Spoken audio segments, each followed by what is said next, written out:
And so that is just the exact perfect moment, Herbert, to bring in some of our other speakers again for some questions, and we can all pull on this rope together. Thanks very much for that. I mean, it's very clear that. Hi, Oliver. Hi, Oliver. That there are these networks. They're spreading. There's now questions about the level of integration across these different networks.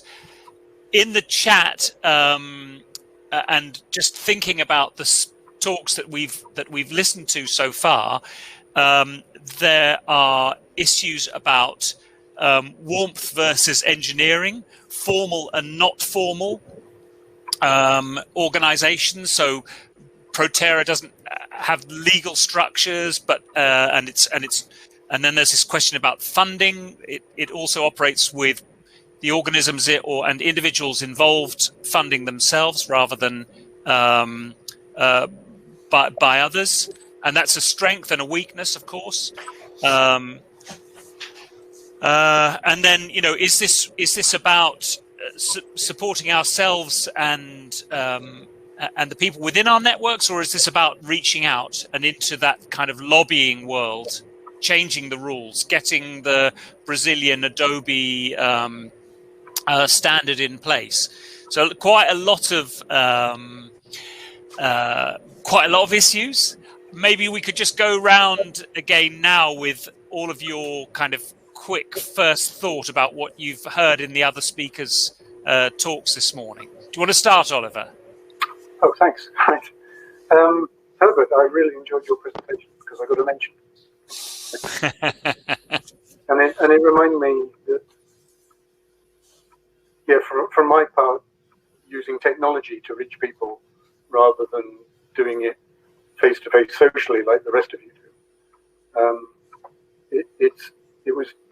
I remember you publishing the map and sharing that work with you, and I hope it catalyzed interest in your work, and I hope it shows that utilizing technology as it becomes available is an important catalyst to connect people.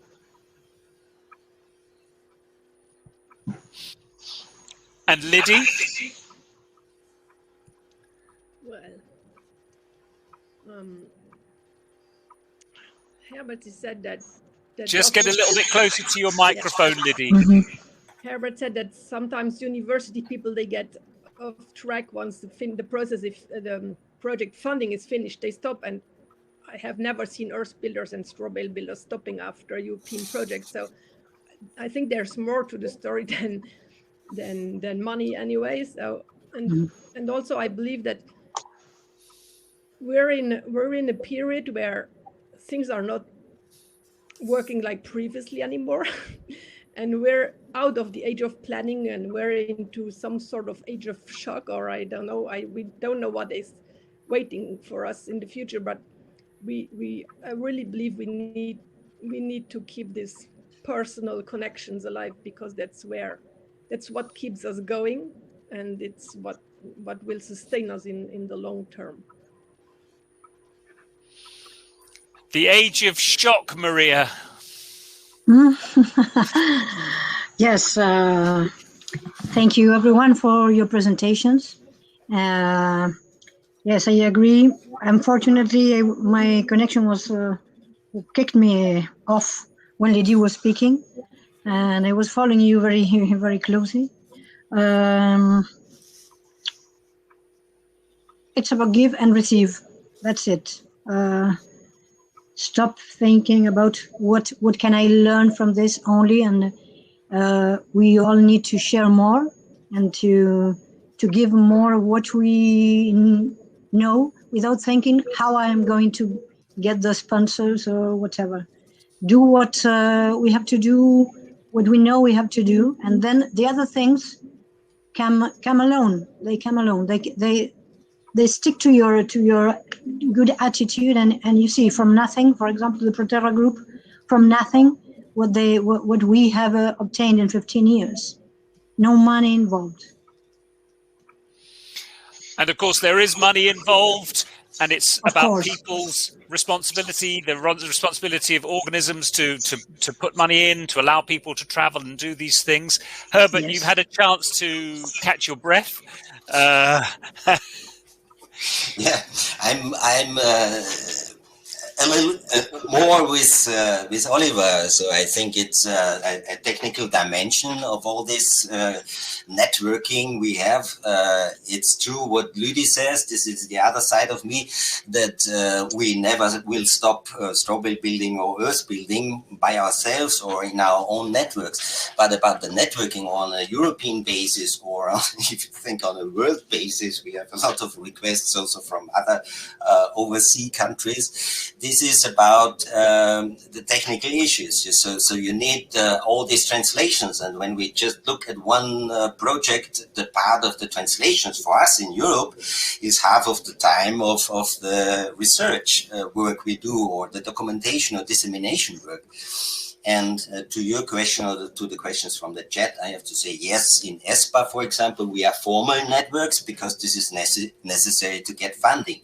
And I think no education in the world is able to do the job so that we can, as trainers or as networkers, can also self-care about ourselves, can work without this funding in the educational sector. And so that brings us to, so there's these little tensions that are sort of growing up in these talks. Liddy's, go on. So first of all, like you call it tension, you call it the way you want, but it's the two extremes of a continuum, and we need this polarity, and we need both. It's not about one or the other. And then we can dance. And about the money, like I have some sort of dream, some sort of crazy idea, and I'm not the one who's going to manifest it because I don't have the skills. But I started thinking about currencies, and I wonder if we could start thinking about what if we had a currency like a natural builders currency that's not the usual money, but something else that we can use to pay the courses or get paid as a trainer or to travel or whatever. It's just the idea I put there. I know there's people working on these ideas worldwide, and as our natural materials building networks, I think we should have a look into this field of currency. Our currency will be CO2 certificates. Yeah, so I mean this is part of what the tension that I sort of sense is that whether we look into ourselves and the people that speaks the same language that we do, or whether we look out. There's quite a lot of things coming through in the chat about acceptance and so then currency, CO2 certificates. This is now looking at lobbying about pushing government, pushing these control systems, because as a network we have, so we're stakeholders individually, and then we make a company, we're a slightly bigger stakeholder, and now we're a network. And so now we've got a bigger voice, we're a bigger stakeholder. Do we use that power to lobby at that political level, which might also then cost money, but it also might bring money to allow it to happen? There's quite a lot of things locked up in that, or sort of suggested in that. And again, I think that probably Oliver's approach to how to do that would be quite different to Liddy's. But are those conversations that we should be thinking about moving forward with? Nobody's going to pick it up. Those two extremes, the technical end, which I represent that extreme, and Maria and Lydia at the other end with Herbert in the middle. In my presentation, the uppermost part of the knowledge network, I forgot what it's called, the knowledge relationship management. That you mentioned, Roland, you mentioned lobbying. And lobbying is successful when the person you are lobbying knows the weight of membership behind that person coming to them. And if Roland goes to the government and says, you know, I've got 20 people interested in this, how about you funding me with £1 million? You know, it's not going to happen. Probably wouldn't happen anyway. But when you go saying, all right, this network contains 5 million people, and you can credibly prove it, then that has weight, and you'll be listened to. You'll also be listened to by the popular media, TV and magazines and press like the Times and the Journal and the other European and world equivalents. And we, as a larger network, from top to bottom, need to be able to gather in all of the activity that's going on through the network, disseminate it, pick out the quality nuggets, create material that the upper level of the network can then disseminate towards the journalists that have a broader reach into our humanity that we do, to bring people into this network. And social networks are my tool of war for that.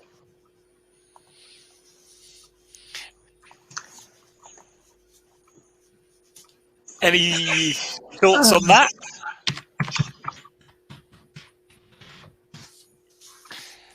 We've had a bit of stuff in the... No, I'm Sorry, reading Maria. the questions. No, it's fine. I'm reading the questions that are coming. Okay. And part of the question that comes in the chat is about, you know, does industry hijack this? Does industry... Yes. I don't know. I really don't see clear that Earth building with its wide different scopes of groups may become a lobby. Number one, you have to agree among all about things that are very different, because you know you have on one side the very scientific people on Earth building, university academic people. There are a lot. It's not only in Proterra but in general, and then in an enormous scope of different profiles until you reach also completely non-formal self-builders, etc., etc. So to make the kind of lobby that Oliver says, okay, you go to the guy in the European Parliament and say, okay, there are 2 million people behind me. The problem for us is to be able to get those 2 million people, because you said 5, but I think you are too optimistic. No, Maria, Okay. the Natural Homes Network has Okay. over 2 million followers. Yes, but one thing is the followers, another thing is sitting around to prepare a document to go to the parliament. It's not the same. I see, because in Proterra we're 120 people from all the scopes, because it has changed through time, fortunately. And to get to the final document that you will present to Brazil's government for the Adobe, for example, it was not easy. It seems I said that in 1 minute, but it wasn't so easy, because inside there are people not agreeing about certain things. It's about their perspective in life, etc. So getting the first challenge for me is getting some lines of agreement that are strong enough from all the wide scope of Earth building lovers and defenders. Then you will have something to go to push the industry, not before.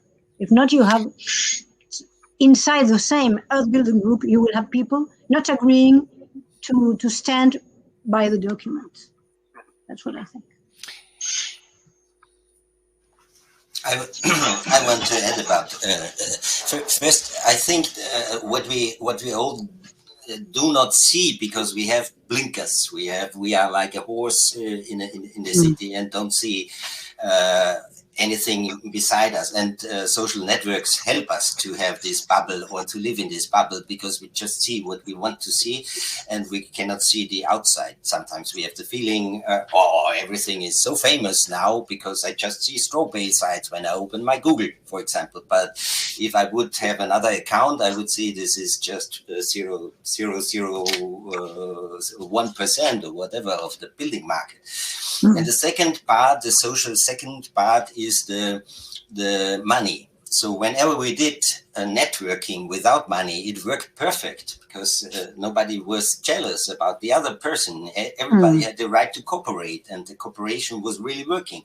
And as soon as we get it funded or we have to divide, then there is always, does my neighbor have the bigger solar thermal storage system as me, or do I get the same amount of money? And the differences in Europe, for example, with the wages and all this stuff and the materials, this is included. And I think with the social networks and with the growth of the social networks, it became more radicalized and it became more isolated, all these bubbles. And this is why we cannot hear to each other anymore, because we just are in our bubble and communicate there.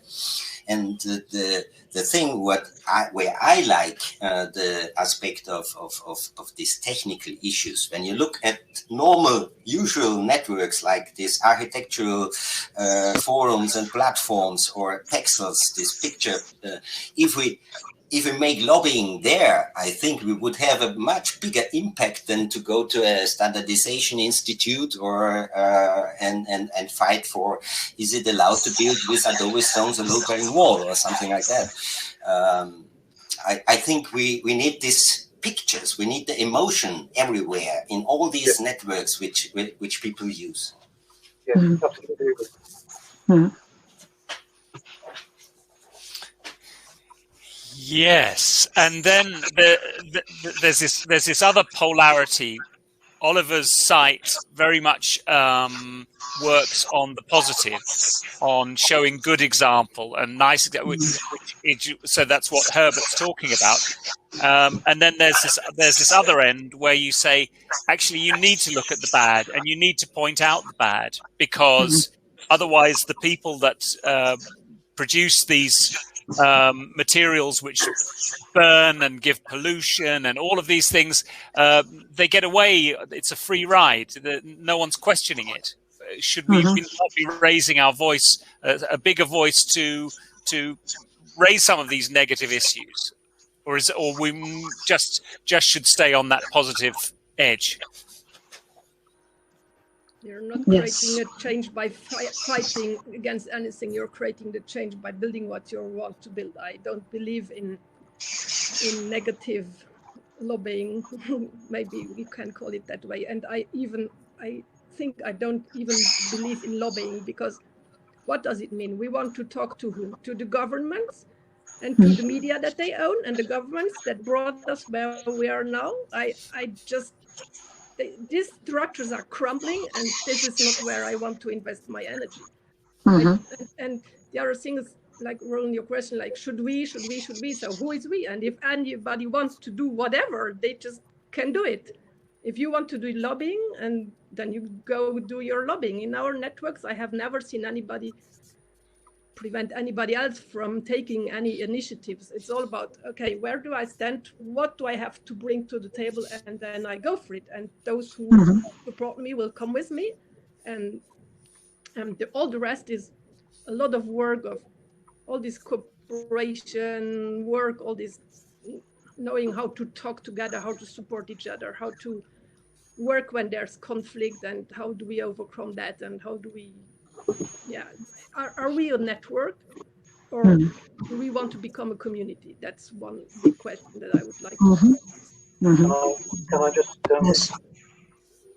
this negative side, you're right, I focus on the positive. The first rule of Natural Homes brand is be positive about the good things, not negative about the bad. And that's worked well. Sometimes I'm tempted to go into the negative, but I don't do it as a brand, I do it as me, Oliver. But that's quite rarely. Focusing on the positive and being successful at it, with a very large audience, which I have, has its advantage for somebody who wants to promote the things that we would feel are negative, but they don't necessarily see them as negative themselves. So in the history of my work with my audience, I don't know about now, I haven't checked, but maybe a year or two ago, my brand was more successful than the national UK conventional building brand. I forgot what it's called now. And I had representatives from that organization approach me to ask to share their work in my network because my network was more effective at communicating. And I said no. I've also had conventional pan-European building companies who have presented their product as faux natural building. They put a natural building facade in front of it and have approached me and asked, and actually have offered me a percent of their profits, 1% of their profits, to have access to my network. And I've said no.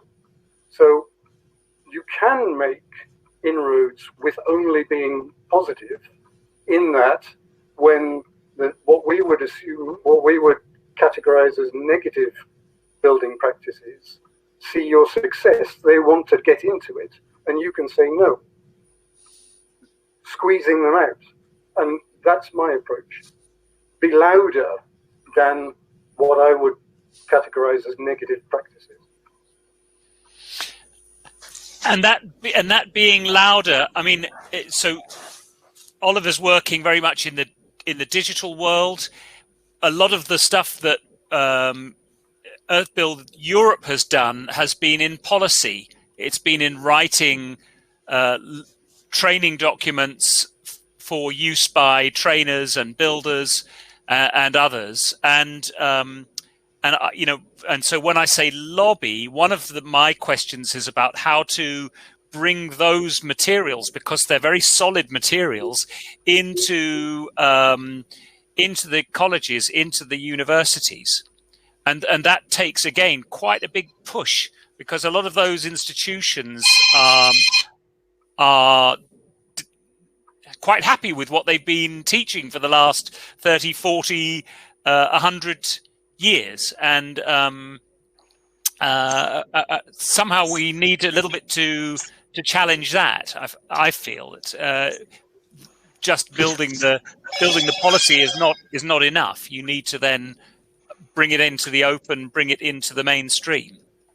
There's been quite an interesting a little piece in the chat from Scott Davidson in New Zealand talking about building standards and making building standards, which in his little description here can just be overturned at the stroke of a pen.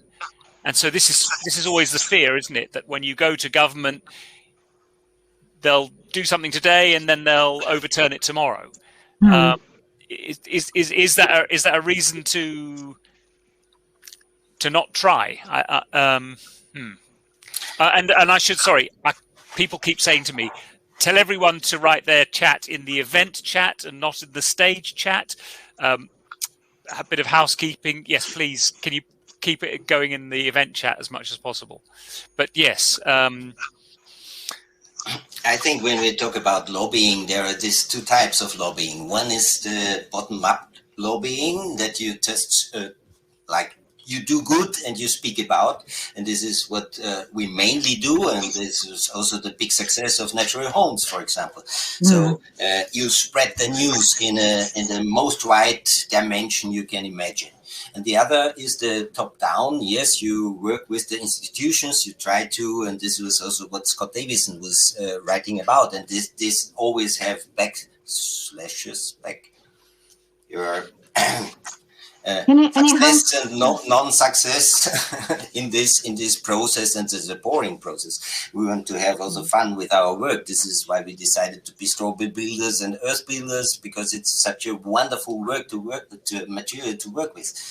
And for me, yes, it's the positive side which we communicate. We should communicate the emotion as well, the pictures, the dreams, the visions in the people. And if this feeling is a common feeling, and there is a tipping point of about 20, maybe or 30% of the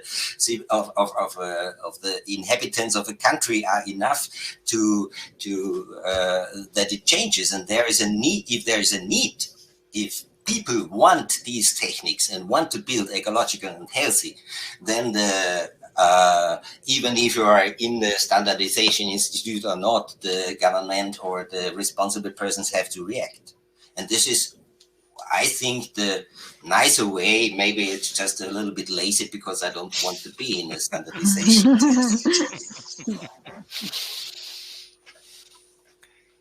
Yeah, but also then to have those, connections, those networks into the universities, places where people want to do that kind of work, are happy with that kind of work. Liddy. Yes. So Herbert said the key word emotions, and working with emotions is really useful when you communicate. It's also useful if you want to get people interested and so on. We need it for memory. Our memory system works with, and our brain works with emotions. But there's another piece, and Herbert also said, like, these are so wonderful materials to work with. And this other piece, it's not emotions, it's our senses. It's a sensory system. It's a sensory part of the whole story. And if I go back to my presentation that was about where can it take us, our collaboration, like where can it take us is about orientation, about our radar or our compass or whatever, like where should I go, what's good for me actually. And that's the sensory system. Humans are made of, like, before we are born, when we are still embryos, we already have this sensory system in place. We exactly know how to grow ourselves and where to go and where to get the nutrients. And that's a part of ourselves that we have forgotten somehow. And we need to get back to that, to know what's good for us, what's good for the human being, what's good for humanity. And that's the senses. And it's our sensory system that tells us. And all the natural building people know it somehow intuitively. And that's where all the connection to nature part kicks in, that we also introduced into the jump training, and we know it somehow. We know it not with our prefrontal cortex, but with the rest of our, and we need to give space to it and hold the space for it for other people, and then we will find our way into the future. I am thinking, while we talk about the networks we have in mind, which are these kind of networks, that here in Africa, networking is through the radio.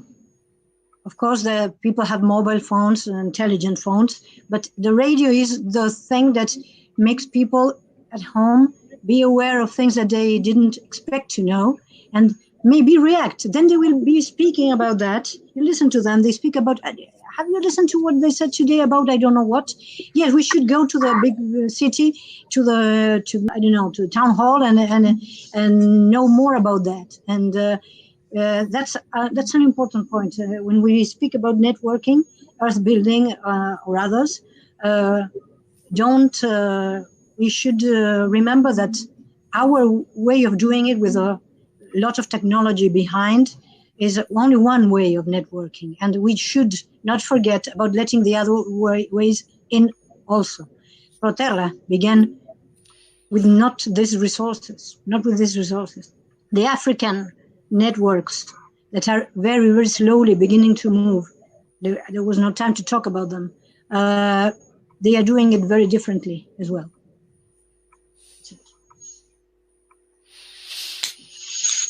So it is coming up for 11:05 or 12, depending on your time zone in Europe, and then for those beyond, we've been sort of sat here looking at a screen for quite a while, something we've grown quite used to in the last year, but I'd like to suggest that we take a little break and go and make a cup of tea or mate or coffee or whatever it might be. And at 15:15, we're going to start screening some of these little short films. Okay. and which we've been very, very pleased to receive a lot of different little short films about a wide range of topics. Something that calling out to the network to produce has actually shown that yes, there is a network out there, and people are able to share the work that they're doing in this nice little short format. So I'm hoping that you can have a cup of tea, come back in 10 minutes, and sit and see what's going on in other places before the next session of speakers starts with Lou. If there are technical issues, then please do let us know, particularly if you put in @Morgan. She's sorted out my technical issue this morning. And otherwise, there is this networking button on the left-hand side, which we've already used with Liddy. It's open all day. If you get fed up of me or anybody else or the little films and you want to have a chat with some random person, then just hit networking and have a talk with somebody else. I've spoken to someone in the south of England and someone in Ireland this morning, but there are Australians and people from Iran and some Argentinians, and you really want to get out there and have a little chat with them, and then hit that networking button. Don't leave us for too long.